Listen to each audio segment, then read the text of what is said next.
Hi, ഇന്ന് നമ്മുടെ ഈ പ്രൊഡക്റ്റ് ഒരു പോർട്ടബിൾ ഗ്യാസ് സ്റ്റവ് ആണ് കേട്ടോ. ഇത് നമുക്ക് ഈ ട്രാവലിങ്ങിലൊക്കെ വളരെ യൂസ്ഫുൾ ആയിട്ടുള്ളൊരു പ്രൊഡക്റ്റാണ്. ഇത് ഞാൻ വാങ്ങിച്ചത് ഡൽഹിയിൽ നിന്നാണ്. ഇവിടെ അന്വേഷിച്ചപ്പം കാലിക്കറ്റിൽ അന്വേഷിച്ചപ്പം കിട്ടിയിട്ടില്ലായിരുന്നു. പിന്നെ അവിടെ നിന്ന് ഏകദേശം ഡൽഹിയിൽ നിന്ന് 450 രൂപയോളായി. പിന്നെ ഈ സിലിണ്ടറിന് 100 രൂപയുമാണ് അവിടെ ഞാൻ വാങ്ങിച്ചിട്ടുള്ളത്. പക്ഷേ ഞാൻ ഇവിടെ കാലിക്കറ്റിൽ വന്നിട്ട് പിന്നീട് ഒരിക്കലും ഇതേമാതിരി വന്ന സമയത്ത് കാലിക്കറ്റിനൊരു ഒരുപാട് സ്ഥലങ്ങൾ ഇത് ഞാൻ കണ്ടിട്ടോ. അപ്പം അവിടെ 450 രൂപ 500 രൂപ തന്നെ ഉള്ളൂ കാലിക്കറ്റിലും. പക്ഷേ ഗ്യാസിന് 150 രൂപയാണ് ഈ സിലിണ്ടറിന് ഇവിടെ വില വരുന്നത്. അപ്പം ഞങ്ങളിപ്പം കഴിഞ്ഞ ദിവസം വയനാട് പോയപ്പം ഇതിൻ്റെ ഇതൊന്ന് ഉപയോഗിക്കാമെന്നുള്ള ലെവലിലെ കൊണ്ടുപോയിട്ടുണ്ടായിരുന്നു. അപ്പോൾ അതിന് ചെറിയൊരു വീഡിയോ അങ്ങ് ഇട്ട് തരാമെന്ന് കരുതിയിട്ട് എടുത്തതാണ്. അപ്പം ഇത് ഇൻസ്റ്റാളേഷനും പിന്നെ യൂസേജൊക്കെ വളരെ സിമ്പിളാണ്.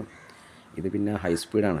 നമ്മളെ ഈ വലിയ ബർണറിനൊക്കെ വരുന്ന ആ ഒരു പെർഫോമൻസിലാണ് ഇതിൻ്റെ ഫയർ വരിക. നമ്മൾ സാധാ ഗ്യാസ് സ്റ്റൗവിന് പോലുള്ള ഒരു ഫയറല്ല. ഇത് വളരെ ഹൈ പ്രഷറിലാണ് കേട്ടോ ഇത് തീ വരിക. പെട്ടെന്ന് പാചകം ചെയ്യാൻ പറ്റും. ഇനി ചോറാണെങ്കിലും കറിയാണെങ്കിലും ഒക്കെ ചായ ആണെങ്കിലൊക്കെ എത്ര പെട്ടെന്ന് വേണമെങ്കിലും ഉണ്ടാക്കാൻ കഴിയും. അപ്പം അതൊരു ജസ്റ്റ് ഒരു വീഡിയോ എടുത്തിട്ട് നിങ്ങൾക്ക് കാട്ടിത്തരാമെന്നുള്ളൊരു ഉദ്ദേശം ഉണ്ടായിരുന്നു. അപ്പോൾ അതിൻ്റെ ഭാഗമായിട്ടാണ് കുറച്ച് ചായ ഉണ്ടാക്കുന്നൊരു ജസ്റ്റ് ഒരു 3 മിനിറ്റിൻ്റെ ഉള്ളിലൊക്കെ തന്നെ ചായ തിളച്ച് കിട്ടി. ചായ നല്ല എന്ത് സാധനം വേണമെങ്കിലും ഉണ്ടാക്കട്ടോ. ബിരിയാണി, നെയ്ച്ചോറ്, കറി എന്ത് വേണമെങ്കിലും നമുക്ക് ഈ ഒരു ഇതിൻ്റെ മുകളിൽ ഉണ്ടാക്കാൻ കഴിയും. ബെസ്റ്റ് പ്രൊഡക്റ്റാണ് കേട്ടോ. ട്രാവലിംഗ് ചെയ്യുന്ന ആളുകൾക്കൊക്കെ ഒരു നല്ലൊരു ഓപ്ഷനാണ്. ഈ ഭക്ഷണം പുറത്തുനിന്ന് അയച്ചിട്ട് ബുദ്ധിമുട്ടാവുന്ന ആളുകളൊക്കെ ഉണ്ടെന്നുണ്ടെങ്കിൽ സ്വന്തമായിട്ട് പാത്രങ്ങളുണ്ടായാൽ മതി. കയ്യിൽ പാത്രങ്ങളുണ്ടെന്നുണ്ടെങ്കിൽ നമുക്കിതേമാതിരി സ്വന്തമായിട്ട് പ്രിപ്പയർ ചെയ്യാൻ പറ്റും. അപ്പം നല്ലൊരു പ്രൊഡക്റ്റാണ്.